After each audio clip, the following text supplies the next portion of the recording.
And I've found it, especially as the company has scaled and in some ways become more stressful, it's like more important, right?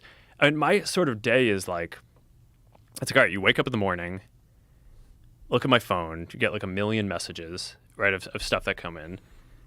It's usually not good, right? People reserve the good stuff to tell me in person, right? Right. But it's like, okay, what's going on in the world that I need to kind of pay attention to that day?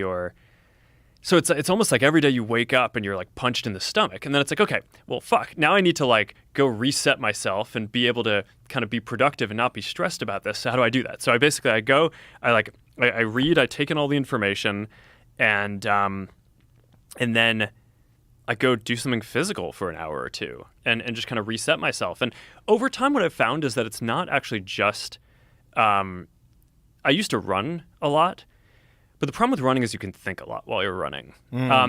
So I've,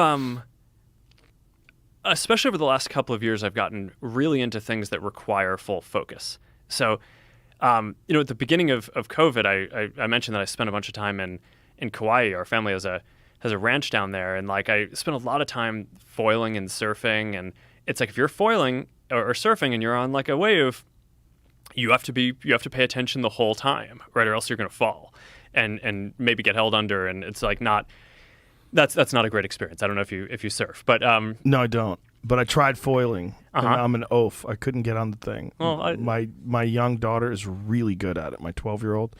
And she just zooms around and gets on that thing, and I couldn't figure it out. Yeah. It's you're talking about the e-foil for that. Yeah,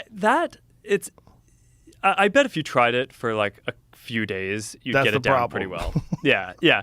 I tried it for about 3 hours, and I was like, my God, this is awful. But the actual foiling, not the e-foil. I mean, the e-foil weighs like 40 pounds. An actual foil board maybe weighs like 5 to 10 pounds. So, and after you learn how to foil, flying an e-foil is like, it feels like you're flying a tank through the air or something. But it's I don't know, it's a pretty interesting learning curve, but it requires full engagement the whole time. Yeah.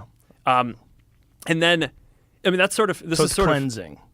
Yeah. And this is sort of how I got into MMA too, is after, now I don't spend as much time in Kauai because things are ramping back up and I'm in the office a lot more.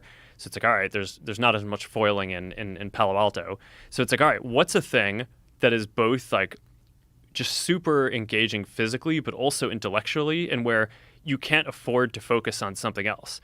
And I think to some degree, it's like MMA is like the perfect thing, because it's like if you don't, like you stop paying attention for 1 second, you're going to end up on the bottom. Yeah. Right. So